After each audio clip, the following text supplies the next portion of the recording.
Hallo almal. Wat 'n voorreg van my kant af om vanaand saam met julle in julle huise te kan kuier en dankie daarvoor. Ons is besig met week 3 in ons reis om te leef asof ons môre gaan sterf. En ons leef onsself in hierdie nuus in wat ons ontvang het om net 40 dae oor te hê om te leef. En hierdie week wil ons dit bietjie prakties maak. Ons wil leer hoe om beter lief te hê. Maar voor ons inspring in hierdie week se tema in, wil ek vir julle vra, kom ons vat gou 'n paar minute en net daar waar julle is in die groep, deel met mekaar wat vir julle uitgestaan het uit verlede week, week 2 se sessie uit. Neem so 2 of 3 minute vir dit en dan spring ons in.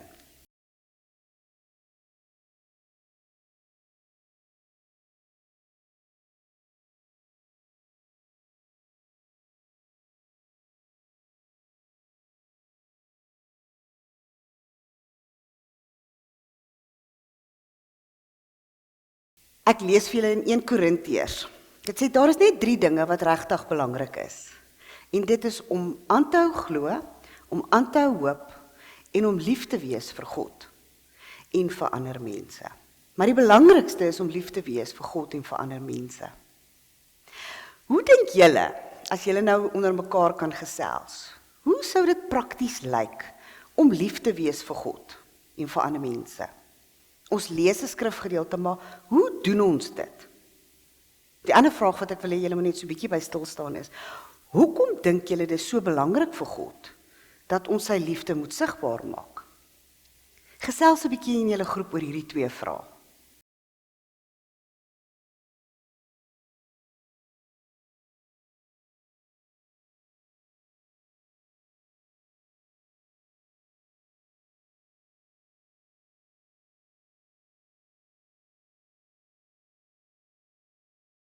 Die antwoord op die vraag, hoekom is dit vir God so belangrik dat ons sy liefde wys, lê in Jesus se volgende woorde.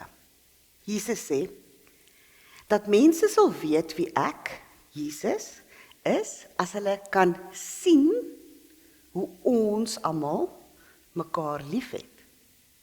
Baie keer kom ons mense teen in die lewe en wat wonder of God regtig is, of hy bestaan. En dan dink ons, hoe gaan ons hulle oortuig? En baie keer het ons al agtergekom dat woorde alleen dit nie reg kry nie. Daar moet baie keer 'n aksie wees. Jesus se woorde, wanneer hulle sien hoe ons mekaar opreg liefhet, dan sal hulle glo. So met ander woorde, liefde in beweging motiveer mense om te glo. Opregte liefde, sonder voorwaardes, is wat enige mens gaan nader trek aan God. Waarin opregte liefde teenoor ander wys vir God wie ons is en wys vir ander wie God is. Nou daar's hierdie storie van 'n vrou in Milwaukee wat ek met julle wil deel. So kom ons luister gou na hierdie videoklip en dan gesels ons na die tyd weer verder daaroor. One of my favorite stories is the woman who lived in Milwaukee area.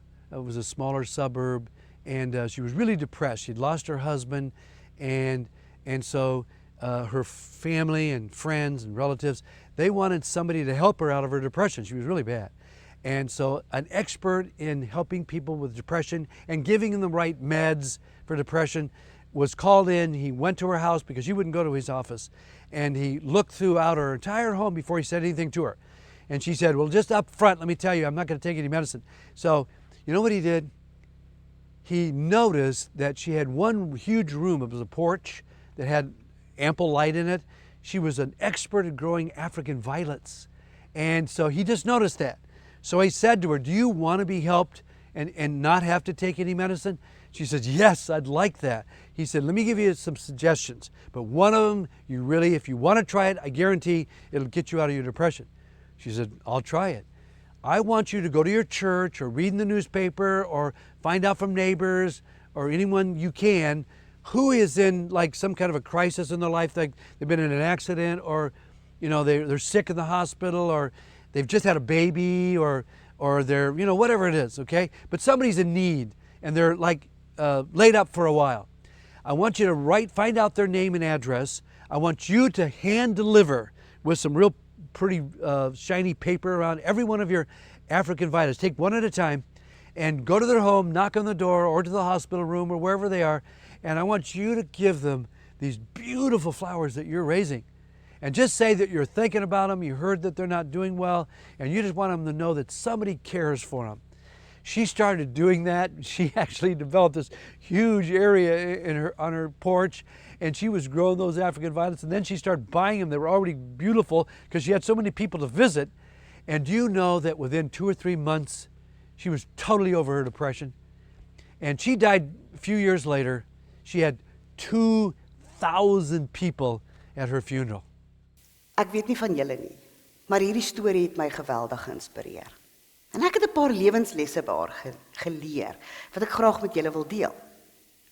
Ek dink die eerste les wat ons leer is dat dit is glad nie so moeilik om God lief te hê as ons dink, soos wat ons dink baie keer nie.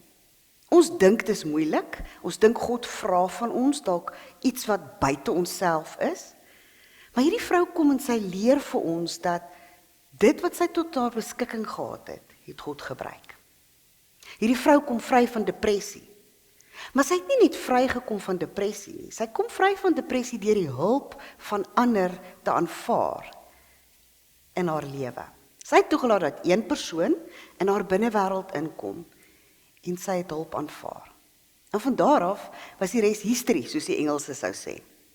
Nie net het haar lewe geraak deur so God se liefde nie, maar daar was 'n rimpel-effek wat oorgespoel het in ander mense se lewens. Sy beweeg van 'n eensame, depressiewe persoon na 'n geliefde persoon, wat die dag toe sy sterf, 2000 mense by haar begrafnis het. 2000 mense se lewens is geraak deur een African Violet. Deur slegs een African Violet vir iemand te gee, deur net te begin, het haar hele projeksie van haar lewe verander. In vandag se sessie wil ek julle nooi. Ek wil julle nooi na aksie toe. Ons het almal meer as genoeg Bybelkennis as ons eerlik is. Maar hoe leef ons dit? Hoe leef ons dit uit? So kom ons vat 'n oomblik en ons praat in ons groep met mekaar oor die volgende vraag. Die eerste ding wat ek wil doen, wat ek wil hê julle moet doen is, wat sou jy sê is jou een African Violet wat jy kan gee? Met ander woorde, elkeen van ons gaan in die groep omgaan en ons gaan elkeen 'n kans kry om ons eie ding te noem wat ons voel ons sal kan doen. Ons noem dit dan ons African Violet gebedslys. Skryf dit neer vir mekaar. En die oomblik wat almal gesê het, wat is die een ding wat hulle dink hulle kan doen om 'n verskil te maak daar buite na ander? Dan wil ek julle vra om net daar waar julle is vir mekaar te bid. Bid vir mekaar dat julle hierdie liefdevolle gedrag hierdie week sal kan begin implementeer. Maar bid ook vir mekaar dat julle hierdie liefdevolle gedrag nie net vandag sal doen, hierdie week sal doen nie, maar dat dit deel sal word van die res van elkeen se lewe.